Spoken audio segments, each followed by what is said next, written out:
power of this BJP is only winning elections and mainly in the heartland states of Hindi and what we generally call as the Gomutra states. You cannot come to South India. आग से मत खेलो, खत्म करने की कोशिश करोगे तुम खुद खत्म हो जाओ। ये एक सोची समझी साजिश है, सुनियोजित रणनीति का हिस्सा है। कांग्रेस उनके सहयोगी लगातार देश की आस्था और संस्कृति का अपमान करती आ रही है।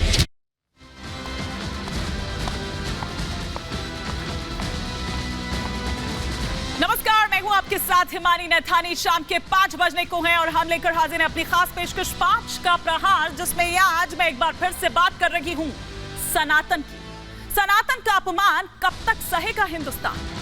हिंदी हार्टलैंड में हार की चोट खाई कांग्रेस अभी मंथन ही कर रही थी कि उसके सहयोगी दल एक के बाद एक उसकी मुश्किलें बढ़ाने में जुटे हुए हैं और पार्टी के लिए जवाब देते नहीं बन रहा। ताजा मामला डीएमके सांसद डीएनवी सेंथिल कुमार का है, जिन्होंने कल सदन में बीजेपी को गोमूत्र स्टेट वाली पार्टी बता दिया। उन्होंने कहा कि बीजेपी सिर्फ हिंदी हार्टलैंड में ही जीत सकती है, जिसे हम आमतौर पर गोमूत्र स्टेट कहते हैं। दक्षिण के राज्य तमिलनाडु, केरल, कर्नाटक, तेलंगाना में बीजेपी का कोई वजूद है ही नहीं। सेंथिल कुमार के इस बयान के बाद से बीजेपी आईएनडीआईए गठबंधन पर हमलावर है। आज सुबह जब बीजेपी की ओर से अनुराग ठाकुर ने एक प्रेस कॉन्फ्रेंस की तो ये कहा कि सनातन धर्म के संकेतों और उसे मानने वालों की भावनाओं को लेकर आहत हुए हैं। आहत करने के बढ़ते मामलों पर कड़ी नाराजगी उन्होंने जताई। अनुराग ठाकुर ने डीएमके सांसद के बयान पर कहा कि कांग्रेस की सोच देश को बांटने वाली है। कांग्रेस को हिंदू और हिंदी से घृणा है। यही वजह है कि डीएमके सांसद के बयान पर सोनिया गांधी और राहुल गांधी ने चुप्पी साधी हुई। हालांकि ये कोई पहली बार नहीं है जब डीएमके द्वारा सनातन पर, उससे जुड़े संकेतों पर इस तरह से हमला बोला गया हो। इससे पहले आपको स्टालिन द्वारा सनातन को डेंगू, मलेरिया, कोरोना तक बता दिया गया था, वो याद होगा। और अभी कल ही फिर उदयनिधि स्टालिन का बयान सामने आया है कि वो स्टालिन के बेटे हैं और करुणानिधि के पोते हैं और वो अपने बयान पर माफी नहीं मांगेंगे। अब ये अहंकार नहीं है तो फिर और क्या है?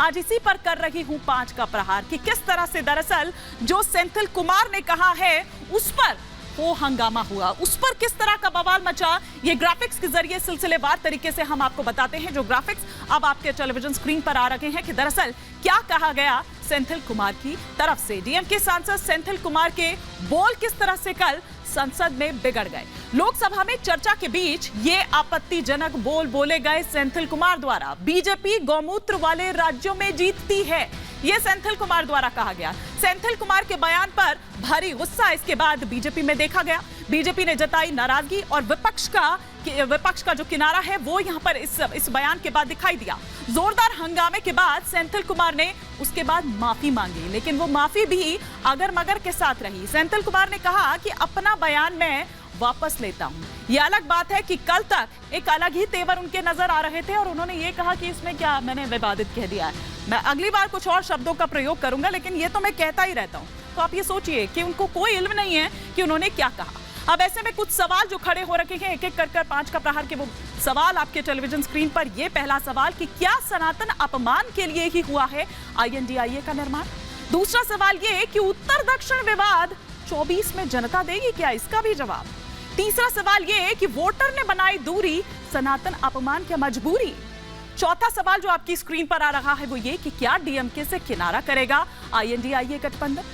पांचवा और अंतिम सवाल जो आपकी स्क्रीन पर आ रहा है वो ये कि क्या आईएनडीआईए वालों के लिए सॉफ्ट टारगेट है सनातन? यही कारण है कि बार बार सनातन पर टारगेट किया जाता है, हमला किया जाता है। ये क्या कोई स्ट्रैटेजी है? क्योंकि एक पैटर्न देखा जा रहा है, एक सीरीज जो है पिछले कुछ चुनावों से वो लगातार देखी जा रही है। इस पर हम करेंगे विस्तार से चर्चा। हमारे साथ तमाम खास मेहमान जुड़ेंगे, लेकिन पहले आपको दिखाती हूँ एक रिपोर्ट।